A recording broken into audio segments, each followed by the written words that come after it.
Welcome to episode 13 of Lost Without Japan, a podcast based on Japan and your Lost Without moments. This is your director of travel for TKIC Studio Productions, coming to you with hopes and dreams of return to travel for himself and others in summer 2022. I'd like to thank you for giving me a bit of your time today, and I truly hope this podcast finds you in a good place or on the path to a better one, no matter how it may seem at this moment. My belief is that we all could use a beacon like this in our lives to help guide us during these times, and my hope is that Japan, along with the show, will become that for you. If you're new to the podcast, welcome. If you're a returning Lost Without listener, thank you again for your time and for returning. Let's start today's show on Osaka and coffee in Japan with some positive mental imaging. And let's imagine that today is the day for your trip to Japan. Now, as you arrive for today's flight to Japan, remember the left lane is for loading and unloading only. And please double check that you have your luggage, your passport, and your phone with you as you get out of the Lost Without Japan rideshare. You have made it. Today is the day. As you go through the doors of TKIC International Airport, go ahead and take a few deep breaths and come along with your tour guide as we will get you on your way for either your first trip to Japan or your return trip to Japan so you can make your very own Lost Without moments. As we go through the security checkpoint, make sure to stay with the tour group and let's see how your preparation for our trip is going. Remember, you can always reach out to the show at lostwithoutjapan@gmail.com, Lost Without Japan on Instagram, at YouTube, and TKIC Studio on Twitter and Facebook. So how are your dreams comes true savings accounts going? Hopefully you're seeing this begin to grow, or you've forgotten about it and you're pleasantly surprised at the progress that you've made. Remember, no amount's too small. And all that matters is that we're either taking that first step together or continuing to move forward together. Feel free to take advantage of your travel partner at any time for support or just so we can celebrate your success. I must say that lull of no purchases was broken by me choosing to finance a new MacBook Pro, for the show. And for use in travels to help edit and upload audio and video of my recordings of my Japan trip with my son this summer. So lots of use for it. And let me tell you, when I was recording the episode with my son, I noticed my computer was really struggling and wanted to make sure that it wasn't going to be an issue when we start having guests. And, some of those guests could be listeners, friends. And one of my friends that I'm going to be interviewing had a definite Lost Without moment in Africa. And I was even this week able to connect with another podcast on Japan that I've listened to since 2016, Japan 2.0. And we're currently talking about doing a collaboration of episodes with me visiting their show and them coming on ours. Now, I'm not sure if you can tell, but I've been smiling a lot. Smiling right now. It's there, I promise. And let me tell you, I've already recorded this episode once. It's an hour long, and I don't have to do it again. Computer already crashed once. So I think it can't come soon enough. March 1st through 8th, please happen. Now, I must say, your feedback and interaction with me is really driving me to offer even more to the show. And truly, it was that push I needed to make a purchase that I'd been putting off since literally 2011. I truly feel lucky to have you listeners, and this show and our interactions make it all worth it to me. So thank you. Now, I have been receiving a lot of feedback and interaction, like I said, and one of those feedbacks are actually going to be rolled into our next show when we continue talking about Osaka. And we're going to look to include some pricing information for Airbnb, hotels, hostels for your trip to Osaka. And it's going to be something I'm going to look to do for other cities as well. And you can thank Brianna for that. She is a Lost Without Japan listener and a fabulous addition to our show and group collective of people. And that idea, I was like, man, I'm going to take it. We're going to do it and make that something that we can add into our shows. Just something to look forward to. Part 2. Thank you so much for reaching out and making that suggestion. What are you looking to purchase next? Remember to take advantage of the show's link in our description where I have my Google Doc for purchases for your Japan trip, links to our show episodes, link to other shows, resources. There's so many great things that are there. I'm even going to start including a timestamp for those of you that are listening specifically just to hear our talk on the city and maybe not our other topic, or maybe you're coming for the coffee and not Osaka, or you're like me. I'll re-listen to these episodes that talk about cities I want to go to when it's closer to my trip. So I wanted to include a timestamp for you so that on a re-listen, you can go right to that spot on Osaka and listen to that and, have your show prep, like the prep for your trip, my show prep put to the best use possible. I truly feel lucky we have each other on this journey, and I look forward to us just continuing to support each other as we have already. Thank you so, so much. Now, congrats on making it through and finding the correct gate for your trip. Before we board, let's take a few moments and discuss some important knowledge about Japan with our talk today on coffee in Japan and the unseen benefits of Starbucks in Japan. First things first, I know what you're saying. Mike, benefits from a Starbucks. I can visit Starbucks anytime I want. What benefit besides caffeine and snacks could they possibly offer? Well, this is something I stumbled across back on my 2017 trip when I was by myself.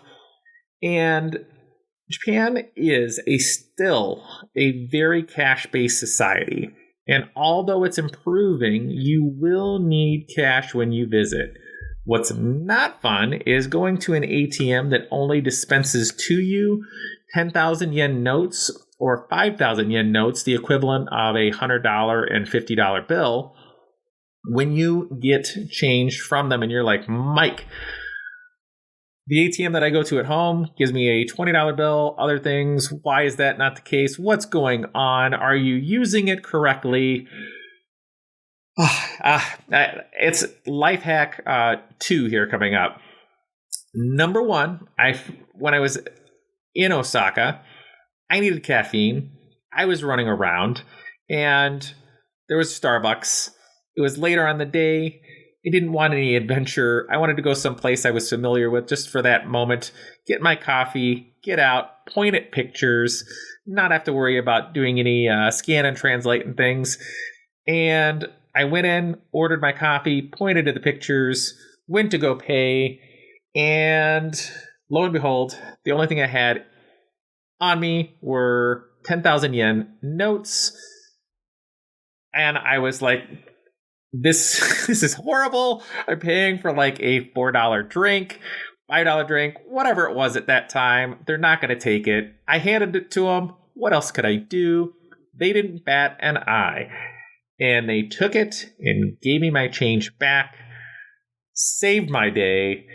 And I found that any Starbucks that I went to did the same thing in Tokyo, Kyoto, Hiroshima. It's a life hack that I tell to everybody. Go ahead and do it. But one other thing I would say is like get cash, yen in specific, like in particular. Get your Japanese yen, not all of it, but a chunk of it before you even leave. And what I would recommend requesting is 2,000 yen bills and 5,000 yen bills, those $20 and $50 bills. And you're like, Mike, but you're saying the ATM didn't dispense those $20 bills. They don't. And there are people that I run across every trip that have never seen them before, that are in their 30s, 40s, 50s. They're not common at all. Your 5,000 yen note, yes. 10,000 yen note, for sure. All the coins that come as $5 bills, like they're coins that are $5 and all those different things every day. But those 2,000 yen notes saved my bacon on more than one occasion, and I definitely recommend getting them so that if there's not a Starbucks nearby, you're able to do what you want to do. Because a little bit further down from that, when I was got my coffee, I found a ice cream stand that had like 4 different flavors of vanilla from Hokkaido, and they were all 4 great. Yes, I had all 4. For certain wouldn't be able to had it because they would not have taken a $100 bill. So just something to hold on to and use what you have. Now, I want to let you know, I am not a coffee snob. Don't fashion myself as a coffee snob. Maybe I am more than I realize, especially after my trip last time in 2019. But let me tell you, my love of coffee was stoked on my last trip to Japan when we were visiting Osaka. My friend Steve and I stumbled across a coffee shop when we were out near our Airbnb. And this shop had a sign outside with pictures I was able to translate and put into my phone. So I was able to use my method of like take pictures of what Mike wants and show it on the inside. And Steve and I went in expecting to be there for like a half hour, 45 minutes, something like that. And one of the things we enjoyed the most was just walking around and exploring the area around your Airbnb or hostel, hotel, wherever you're staying. There's so many things that just aren't on Google. Or, just not something that you would find normally. So we went in expecting to have a cup of coffee, some sort of snack, and go about our time exploring elsewhere, doing something else for the rest of the night. And what ended up happening was like a couple different surprises. All of that prep work that I did in taking pictures of things that I wanted to eat and drink was for like really not, because the owner spoke wonderful English and was able to take all of our orders, do everything for us. It was fabulous. It was wonderful.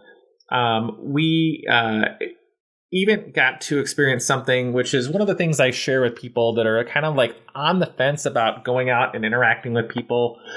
And I can tell you, I don't do that on a normal basis. If I go out to eat or go drink, I'm not talking to people that are near me. I'll talk with people with me, but I don't do other people. But what ended up happening was her friend came, and the friend, we found out, actually roasts some of the beans that are used at her shop. And that began to be a conversation where we shared about where we were from, where they were from, what they were doing. I learned a lot, learned some about the coffee, how it was made. And we ended up celebrating her friend's birthday.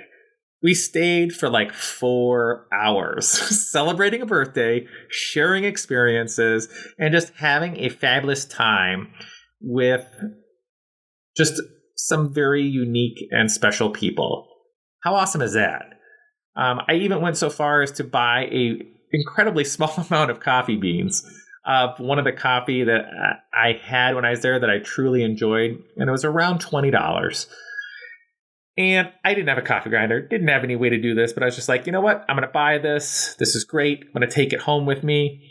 And it led me to begin my quest on this last trip, which was to experience every non-chained coffee store I could the rest of my trip. And I know that this is going to be something that's going to carry over to my next trip. And it's going to be something like, I know every time I go, I find something that's that new thing. And I love it.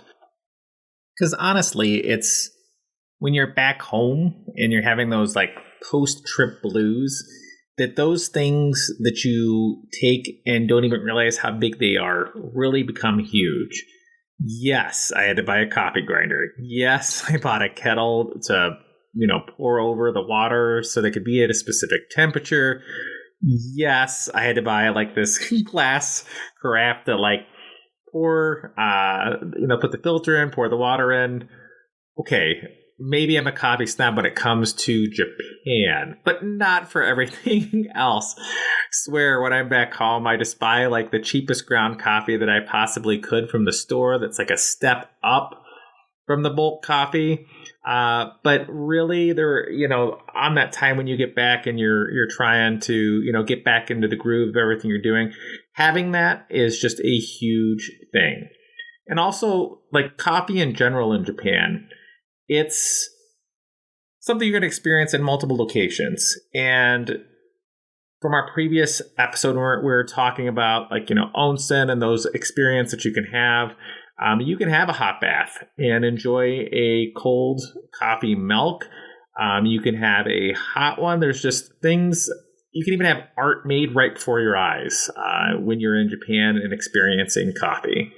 So I even found, like when I was visiting bookstores in Japan, that you could purchase magazines that just were strictly on coffee and trendy spots that you go get a cup of coffee.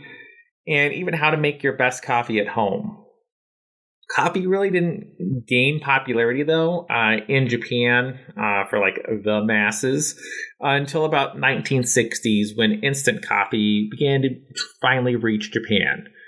Coffee went from being something only the rich could afford and became something accessible and affordable for all. So no matter where you go, you can find a huge range of shops. Find hot coffee, cold coffee. You can get it from vending machines without any effort. The first time I had a cold cup of coffee from a vending machine when I was in summer was amazing. Being there when it was November and cold and getting a hot cup of coffee or hot soup, its own wonderful things that you have. And in Japan, you can find a variety of coffee shops, from a cafe to kiseten, like an older style coffee shop, to, like I said, that Starbucks. Big name brands and their fancy caffeinated drinks are popular in Japan, just as any other place in the world. And a recent trend that I saw in Tokyo is the increase of even more small local independent coffee shops. Like I saw that on my trip, and their whole focus is on creating an amazing cup of coffee, roasting it, preparing it, and going out of their way to just make a piece of art that you are fortunate enough to get to drink. Like I said, coffee being roasted in-house, it's something that you have that you may never get to have again in your whole life, even if you live there in the area and went back to the same shop. Tokyo is most often mentioned, even if you just do a Google a Google search on shops for Japan. And but other cities are beginning to take note too. Kamakura, Nagoya, Kyoto, and are ones that are beginning to get a lot of talk. And you'll even find in our talk in a little bit when we cover Osaka, it is there too. It's everywhere. So it's not just those special places that are there. And one really cool thing, especially in Tokyo, but I found in Osaka as well, and Kyoto, latte art is some of my favorite things to see, and are even starting to come in 3D art, especially in Tokyo. You can spend 1,200 yen or $12 to have some amazing, looking either a dog, bear, penguins. There are all sorts of cool things that were just put in 3D form on the top of your coffee, or around 650 yen to have it put, in that flat style on top of the coffee. And that in and of itself is awfully cool as well. Imagine having a trip you took on your trip, a picture you took on your trip, and then seeing that made in front of you. What a memory. What an experience. It's awesome. Sure, we'll go into coffee even more in the future, but I wanted to give just a brief summary, some things you could experience while you're there, some things to look for, some reasons to look for coffee on your trip. But now it is time for you to board your R-plane. Stow your overhead luggage and make it to your seats. As we sit and wait for the drink cart, I feel it's the perfect time to begin today's talk on Osaka. Tourist Spots, Part 1. The Google Doc for the show is in the notes for today and includes map links for the areas that I'm going to cover. If you'd like to follow along with me, I'll pause here momentarily for you to click on that link and get to where we are. And as that's loading, I'm going to go ahead and begin our talk briefly on Osaka and then get into the areas that I picked for our part 1 talk. Like I said, this is going to become a part 2, a part 3 for Osaka. So we'll get into our food, get into other things, but let's start with today. Osaka is the capital city of the Osaka Prefecture in the Kansai region. It's located in the northern part of Kyushu Island, and it's the third most populated city in Japan with 2.7 million people. If you're a fan of movies within noir film, the look of Osaka is often compared to that of Blade Runner. And if any of you have seen the Michael Douglas movie Black Rain from the 80s, it was actually filmed there. And it's really cool, if for no other reason, if you can find it and watch it, to see the differences from Osaka then to now, especially right before you visit. Osaka's location is just wonderful. It is so close to Kyoto, Kobe, and Nara. And after kind of beginning in Tokyo on a lot of my trips, the first place I'd go to was Hiroshima and then work my way back. Osaka was that next step, and I really enjoyed staying there, even more than staying in Kyoto, even when venturing and things that are there. Just, if for nothing else, the food, let me tell you. So with our coffee talk today, I wanted to pick out 2 locations in particular that I found and want to share with you. And let me tell you, I want to pat myself on the back for these 2 locations here. So get ready, my friends. Lilo Coffee Roasters. It's time to get your latte art in Osaka in the Shinsaibashi area. At this cafe, the coffee roaster establishment, you can see, and looking at their over 1,000 reviews, that their reviews and their positive reviews overwhelmingly are in no small part to their quality coffee, but super friendly staff. This small chain of Osaka, let me tell you, must be doing something right, because everybody's saying how wonderful it is to go there. And when that's coming on par with coffee or before coffee, you know it must be. Their website also has some information about the store, the baristas, and even subscriptions if you're lucky enough to live in the area. It really gives a very unique and down-to-earth, very personalized experience. Use the location in the show's Osaka map and explore that site translated in English in your Google browser. They then look to see a single cup of coffee served and poured for you. And you can even purchase a cup to take home with you with the shop's logo. And on top of it, there's a plastic pour over thing for filter to make a single cup of coffee for you. It's already on my list of things that I want to buy when I go back. $18 for that is a steal. And then I don't have to bring out my bigger one when I return home and make those coffee beans last a little bit longer than what it was. And I plan on purchasing as many small packs of those coffee as I can. It was fabulous. It looks like the staff spoke English about 2 years ago, and I'm not sure it's still the case because it's not popping up. Maybe it's just because of Corona. Not Corona, I need a adult beverage after this. This is, multiple times recording this, but you are worth it. So because of the COVID, it's not mentioned, but even if it's not the case, it's okay because their menu, there's pictures of it and things that are there. And one thing I noticed, their menu is a piece of art. There's so many different locations all through the world that they pull coffee from. And every review speaks of something different. It's not just this one specific type of coffee. It's numerous things. Wonderful. Another place that you can visit is Dan Dan Coffee Bar. What a find, let me tell you, especially you live in Osaka, you've moved there, or when things open up, you do end up moving there, because right in the middle of Imamura, in the Shinsabashi state, right by Shinsabashi Station, Osaka Nemba Station, the owner of this cafe, Dan, goes out of his way to encourage everyone to interact with each other, and goes so far as to even hold events on the weekends for foreigners and locals alike to meet, make friends, and practice their language skills. The focus seems to be mainly on English, Japanese, and Spanish, but what a find. Like, so amazing. Imagine being there on the weekend when this is taking place and just getting to meet some people and practice your Japanese, or just have someone practice their English, and who knows, make a friend to go out with that night. The dessert looks to be homemade, as well as their sangria and mojitos. The reviews rave about their desserts, despite it being a coffee shop. Don't worry, the coffee's there too. And scrolling through their Instagram at Dan Cafe Bar, I noticed they have a wide range of alcohol and other foods. I even saw a pizza, and just, let me tell you, the desserts, mouth-watering. Now on to a shrine for the area.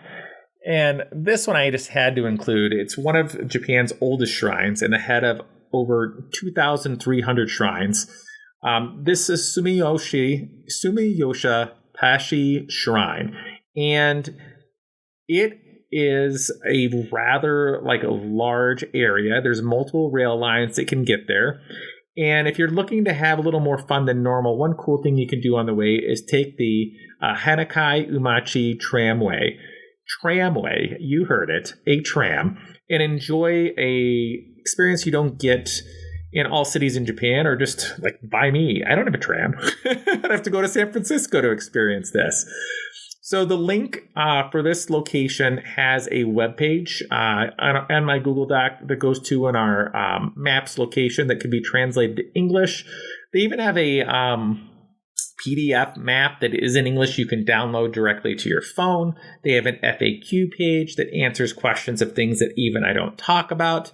And the site has parking for cars, both large and small. You have a set fee for an hour, and then there's other fees for every 30 minutes. But that fee can be, for a smaller car, like 200 yen an hour, and then 100 yen every 30 minutes after. Larger vehicles, 500 yen for the first hour, 200 each 30 minutes after. They have over 100 charms available for purchase. There's even this, apparently their fan is very popular, depicts the bridge that I'll talk about here in a moment as well, that you can purchase and bring home with you. So one of the big draws for this, and kind of like the mascot logo of this whole location, is the Takabashi arched bridge. It's one of the oldest arch bridges in Japan, and it has, although it's been renovated numerous times and that wood has been replaced, it's still the same original stone pillars, and it's just such a beautiful form, although quite a number of people said that it is very steep, and be very careful if you choose to cross it. Next, I'd like to talk about Osaka Castle. With over 54,000 reviews alone, it's one of the few castles I could recommend visiting in Japan, even if you have already experienced a few of them before. Moriya Station provides easy access to this historical site and may offer the easiest access depending on where you're coming from. Now, you may feel differently than I do. You may be a super fan of castles in Japan. But for me, the experience with them really varies. Like, some on the outside are beautiful, and you go inside and they are trying to give you some of it as an experience of what it was like before. But others, it's very sterile. It's a very museum. Like, you're like, it is a museum. I'm like, yes, but like what you would expect in a normal museum, just with a shell of like the castle and how things used to look. And for me, it kind of just took me out of that whole experience. Like, I feel like the museum things that they had could have been in any building anywhere. And I just wish they would have had, for some locations, more of a focus on just showing us what it would have looked like, at least in parts. This Osaka Castle, though, really is one that I was, I'll admit, dragged to, but one that I would totally go to again. And it's one I plan on taking my son to, because Osaka Castle is one of the tallest castles, if not the tallest castle in Japan. And leading up to it, there are tons of restaurants, dessert places. There's Starbucks so you can get change. And the original castle dated back to 1597, and it's been rebuilt and renovated, of course. The site's open from 9 to 5 p.m., and the views from it are amazing. Now, they will stop admission at 30 minutes before, so please get there ahead of time. You can even, the cool part though is purchase your tickets for this ahead of time and online and use credit cards and not worry, at least for the admission part of things. You can do this, it looks like 3 months in advance, so like a couple weeks out if you want to do this, you can have it already paid for. But remember, bring cash. The gift shop that's inside was wonderful. I found things that I liked. I'm sure you will too. One other thing, and like when you do that purchase for it, you can translate the page to English going through Google. I was able to go through and do that myself. No issues. One other thing in Osaka that is just as well known, and like one of the things that people think of, is an advertising sign, the Dotonbori Glico sign, the Running Man sign. It is truly one of the first spots people will think of if you mention Osaka.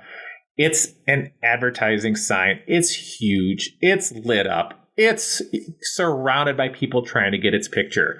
An advertising sign that has over 7,600 reviews for a sign. The area around it is also worth going to. The area, of course, that you're going to go to for areas to try to get the best shot, of course, are going to be the most crowded. But if you just want to see it, you can see it from anywhere. I did. I had a blast, had a drink, had some takoyaki if you'd like, and enjoy watching everyone interact with this sign.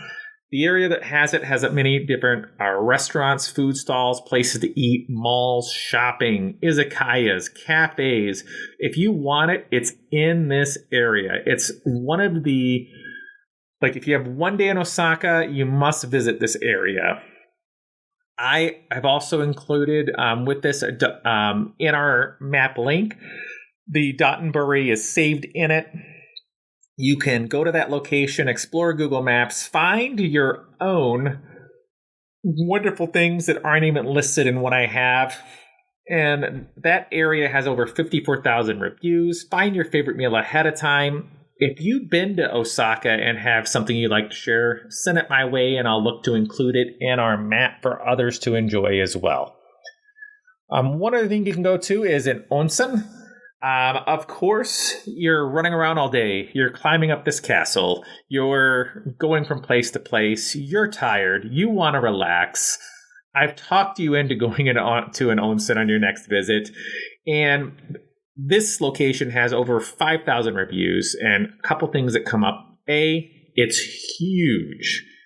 B, foreigners are welcome. And although it's not going to stop me from going to an onsen, if it's, doesn't say that it's, foreigner friendly or things that are here, it's good to know, especially if you're on the fence about going. And it looks like it's around 800 yen admission per adult. And at the end of the day, what better way to recoup and recover?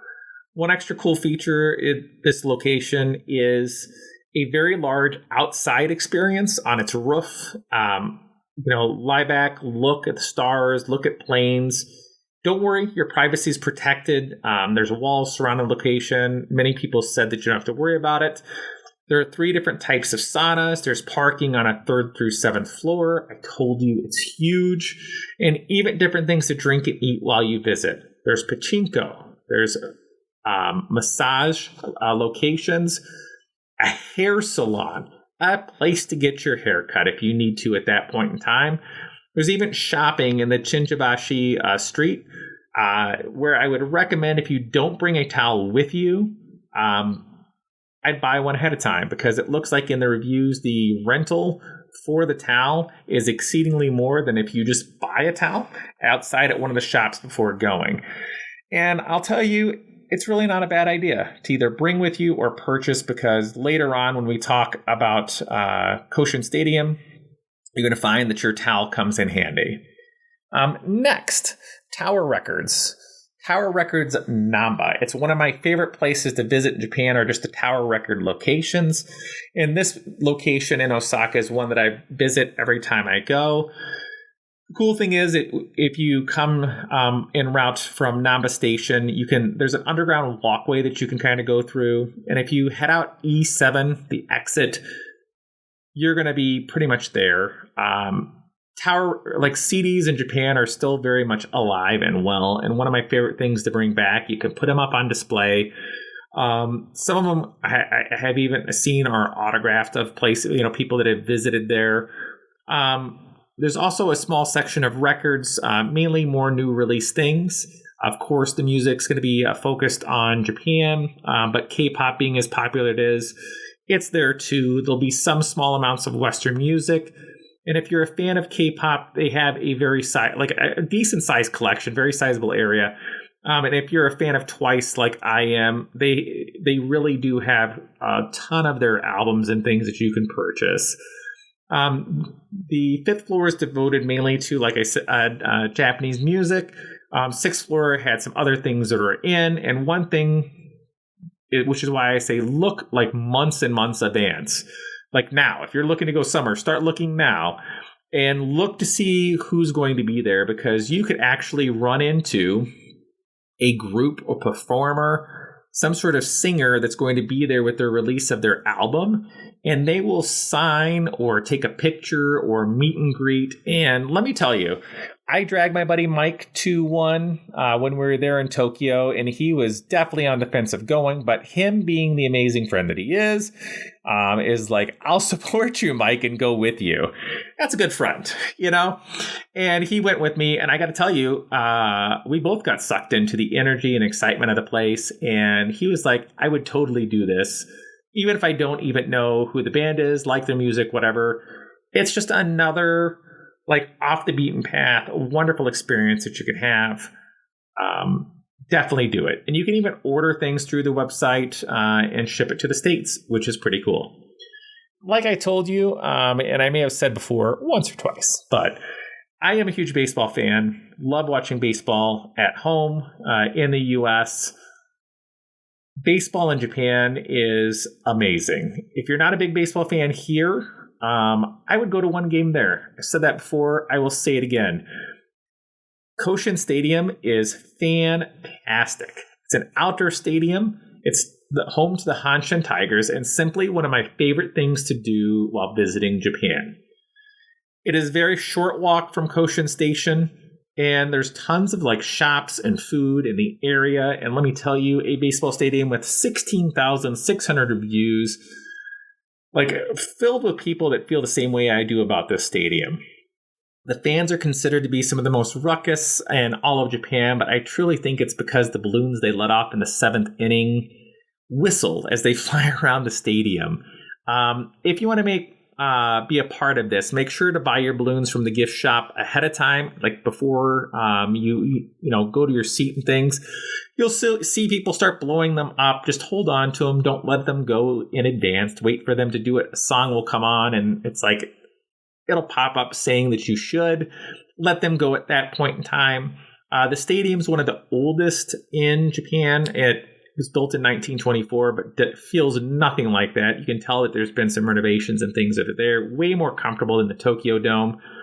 It's a stadium that had Babe Ruth play there in 1934. And it is seriously one of the most popular stadiums in all of Japan. In no small part because it hosts Japan's high school championship game. My experience at the park was nothing but positives.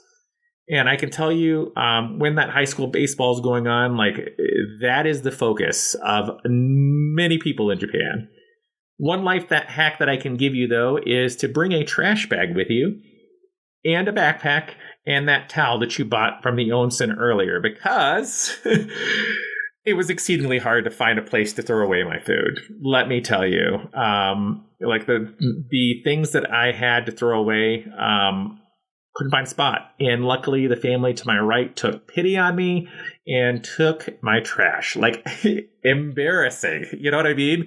But they, like, that's one thing you're going to find there. The people of Japan really just want to have you have a wonderful time and a wonderful experience. So they took my things with them back home. But next time I go to any park, I'm going to be bringing a little trash bag just in case that happens again. So I can sort my things out at a later time. The one other unique thing about this location in this stadium is that they have a museum that has quite a bit of things that are on here. And one cool thing, if you go to a game there and you notice there's a stage outside by the food trucks and things like that, and you see a few people over there, do what I was lucky enough to do and sit down. Put that towel that you had from the onsen down, sit there, go get some food, come back, enjoy it, and you're going to find that it could possibly have where they had their cheerleaders and people from the team come out, and there was like this big, like, rah-rah, sis-boom-bah, we're about to have a game, like, pep rally go on, and it was amazing. Amazing. And something I totally lucked out on, because there were just a few people over by the stage, and mainly I wanted to sit in a place that I thought I saw other people eating. I didn't want to eat in the wrong location, you know. And by the time I was done eating and just kind of soaking in the area, I noticed there was quite like a few people behind me, and it began to fill up more and more and more. And at that time, I'd been there for a while, and I was like, I have to use the restroom, you know, don't want to lose my spot now that all these people are here. And what I noticed, and one of those things that made me fall in love with Japan, again, one more thing, is the fact that people would leave their backpacks or things, get up, go to the restroom, come back, and nothing was touched. Nothing was disturbed. And I was like, why not? Because I felt like if I got up with my towel and everything, my spot wasn't going to be there when I got back. Now, I wouldn't be surprised if it was. But, like, I couldn't, tell them, hey, I'll be right back or whatever it is that's here. So I left my backpack and my towel that was in my area. Now I kept like my passport on me, kept my money, my phone, I'm not leaving those things there. But I came back after using the restroom and things, nothing had been touched. It's just amazing, and it's something you're going to notice no matter where you go in Japan. Like that level of like trust that's there is wonderful. Now, I'd never do that when I was back home, but like it's one of those things in Japan I really don't bat an eye at anymore. Now, one thing that I can say is like a great thing to purchase if you're a fan of baseball hats or just something to put up in your office or home. I constantly wear a baseball cap, and they're all different hats that I have from Japan and different teams. I have one for the Cubs, don't worry, and one for my Boston trip, but I love to have baseball caps. And it's one thing when you go to a stadium that you can find usually that's going to fit you, because you're going to find t-shirts and jerseys and things like that are meant not for someone who's necessarily 6'2" and like 200 something more pounds than I care to admit. So I've found jerseys and found shirts and things that are there, but you can always count on a hat and buy it, because I found that when I got back home that it's like $100 to purchase the same hat that's nowhere near $100 when you're back there. And one cool thing is, and I'm going to let you know, I heard back from Canada Air, and our flight's still on. They just moved us from Haneda to Narita, and at first I'm disappointed because it is quite the trip. Narita saying it's in Tokyo is like me in Chicago saying that I'm like in Kentucky, or like it's not to that extent, but it is just not the same. I'd say like for me being in the burbs, it's like saying I'm in Chicago. to somebody who's coming in and like then them asking, why does it take me 45 minutes to get downtown? And I'm like, well, I'm in that area. But one good thing about going to Narita is they have a baseball store that is still open, and they cater to people that are of, all the different foreigners and people that are coming through. They're all larger sized clothing. They have hats that are larger. It's a great place to buy something for the baseball fan on you or just family members that you have. They're so colorful. They're so wonderful. The team names are just, we'll talk about it later on, but it's just great time. We'll have a wonderful time. One thing too, like if you're planning on going to a Honshen Tiger game, is that you can give a listen to the Honshen Tiger English podcast. And I have a link to that, as well as the Japan 2.0 crew. They cover the Honshen Tigers and keep me up to date on what the team is doing. They're one of my favorite teams in Japan. They even helped me with their site going through and registering for a yearly membership to where like a monthly membership where I pay to watch their games even when I'm home. And the members who like run this are so responsive. They will even they have a Patreon and things you can be a part of. Like if you want to have, they'll join you for a game and kind of give you a tour. The main host will of that and join you for a game. And like what a cool thing to do. It's a Patreon that I'm a part of, just supporting another podcast, and they do wonderful work. They've done a ton of episodes as well and are always there for you. And with it being the year of the Tiger this year, I'm sure that means that this is the year for the Tigers. So with those high hopes, I just want to tell you that I will add in some timestamps and things again for when we talk about this city portions of things.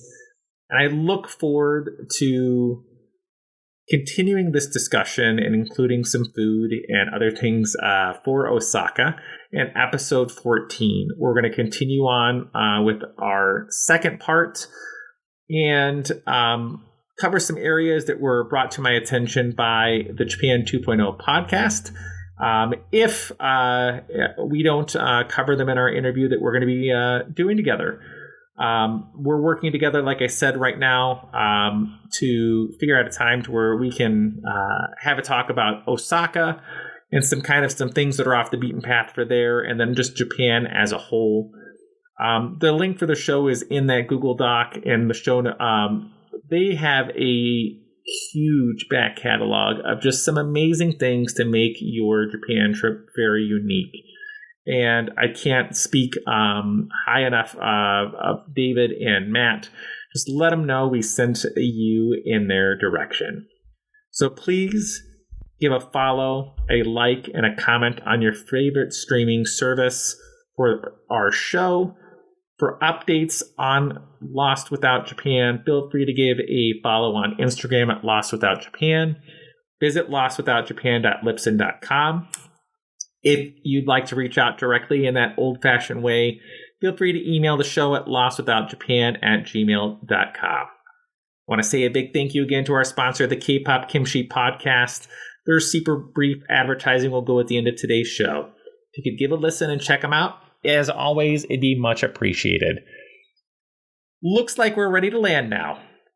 So, on behalf of our Lost Without Japan crew and myself, I'd like to thank you for joining us on today's trip, and we're looking forward to seeing you on board again in 2 weeks for episode 14.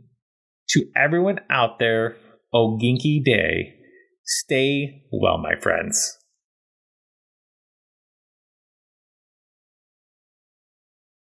What's up, everybody? Welcome to the K-Pop Kimchi Podcast. I'm your host, Justin Turneau, with my co-host, Fogrella, Brian Limper. And when you need a break from planning your upcoming trip or maybe even your first trip to Japan, be sure to come check us out on the K-Pop Kimchi Podcast, your number one source for all things K-pop related.